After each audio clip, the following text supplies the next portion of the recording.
avec Fréquence Plus.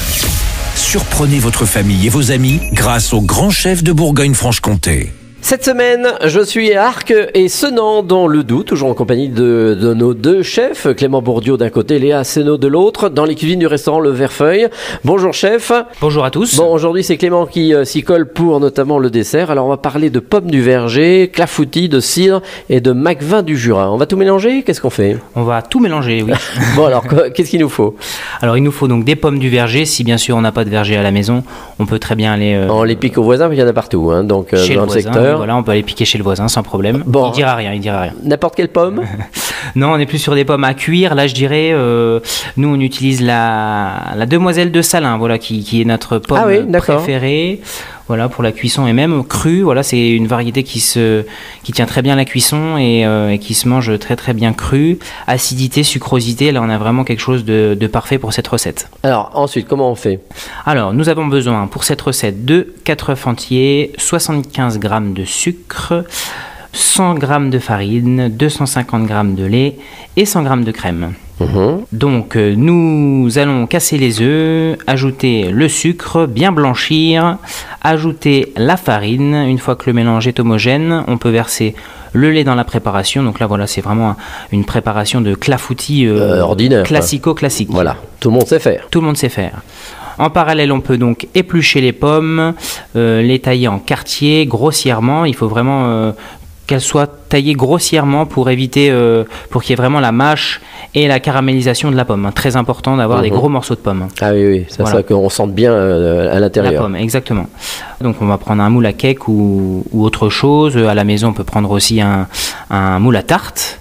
On vient le beurrer, le sucrer, on verse notre appareil sur les pommes épluchées et taillées en quartier, et puis ça part au four à 180 degrés pendant une trentaine de minutes. D'accord, donc là on laisse et ensuite ce qu'on peut faire, c'est que j'ai fait une petite bêtise dans la recette.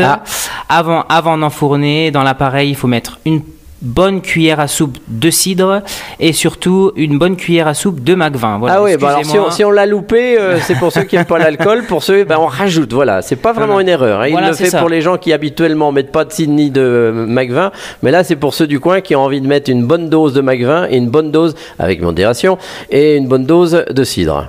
Voilà, le but c'est vraiment d'être dans le Jura, ça va exhauster le goût de la pomme. Hein. Le cidre va ramener l'acidité manquante un petit peu dans la pomme cuite et le Macvin parce qu'on est chauvin, on adore le Macvin. Bon, voilà, notre clafoutis pomme du verger est fait. On y rajoute une petite chose, Alors oui, ce qu'on peut faire, faire un petit clin d'œil donc à ce qu'on a oublié de mettre dans le clafoutis. On va faire donc une chantilly, un petit peu de crème, on sucre à 10% en général pour éviter d'avoir quelque chose de trop lourd et trop sucré. Et puis dedans aussi également, mais une petite goutte de cidre, une petite goutte de Macvin. On vient faire une belle quenelle sur le clafoutis encore chaud. Et là, on se régale.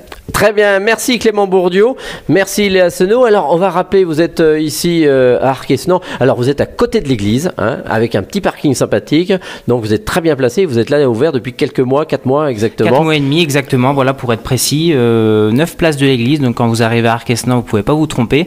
Vous suivez le clocher et vous tombez sur le restaurant. Voilà, qui a été refait à neuf parce que c'est une vieille maison depuis plus de 50 ans. Mais vous avez repris, vous avez transformé. Il y a le côté hôtel, puisque vous avez des chambres. Oui, cette chambre d'hôtel où on a rénové, voilà, on a fait pas mal de travaux d'aménagement, on a refait les peintures, changé le mobilier, le luminaire et puis un petit ravalement de façade pour donner un petit coup de jeune à l'établissement. Voilà, et puis donc vous avez une cuisine plutôt, qu'on va dire régionale, de découverte, on l'a bien vu dans les recettes. Cuisine, où on fait attention au terroir, très important pour nous, et puis voilà, on a 33 ans pour ma part et puis 30 ans pour ma compagne, donc on modernise la chose sans aller trop loin. Voilà, et puis on va rappeler que vous avez quand même un parcours assez exceptionnel, hein, de grandes maisons étoilées que vous avez, vous tous les deux, donc parcouru.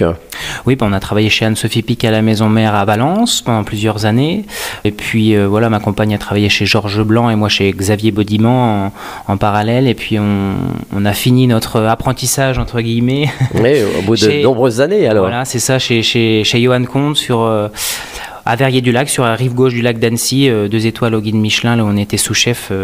D'accord, et à partir de quel moment on se dit, allez, on se lance? Et quand on se sent prêt. C'est vrai. Voilà, on est arrivé à 30 ans, on s'est dit qu'on avait fait le tour et que maintenant c'était à nous de d'essayer. Et je crois que l'année dernière, vous avez eu le prix Jeune Talent au Goemio. Eh bien écoutez, oui, on a eu le prix Jeune Talent au Goemio l'an dernier, et puis cette année, on a eu le prix de la dotation Jeune Talent. On remercie d'ailleurs le Goemio pour la confiance et de nous suivre chaque année. Et maintenant, c'est les clients locaux ou les touristes, puisqu'on est à quelques centaines de mètres de la Saline Royale, donc à découvrir ici à Arquesnan, donc ce restaurant, le Verfeuille, qui veut dire... Alors Verfeuille, c'est vraiment un gros clin d'œil à la forêt de Chaux, et puis comme vous avez pu voir cette semaine dans nos recettes, beaucoup d'herbes de cueillette, cueillette sauvage et aussi de maraîchage. Voilà, c'est des choses qui nous parlent beaucoup. Alors, c'est pas encore une fois poussé à l'extrême, mais ça vient accommoder nos plats avec finesse, je dirais. Eh bien, merci à tous les deux. Merci Clément Bourdieu, merci Léa Senot ici dans les cuisines du restaurant Le Verfeuille à Arquesnan dans le Doubs. Vous le savez, vous aussi cette semaine, vous pouvez gagner un menu pour deux au restaurant Le Verfeuille. Vous envoyez le mot papille par SMS dès maintenant au 7 14 15. Papille au 7 14 15. Alors, bonne chance à tous. Et pour le prochain épisode, on se retrouve avec un nouveau chef. Et d'ici là, chouchoutez vos papilles. Chaque semaine, découvrez les meilleures recettes des grands chefs de Bourgogne-Franche-Comté. Du lundi au vendredi, à 5h30, 11h30 et 19h30, chouchoutez vos papilles. Fréquence Plus.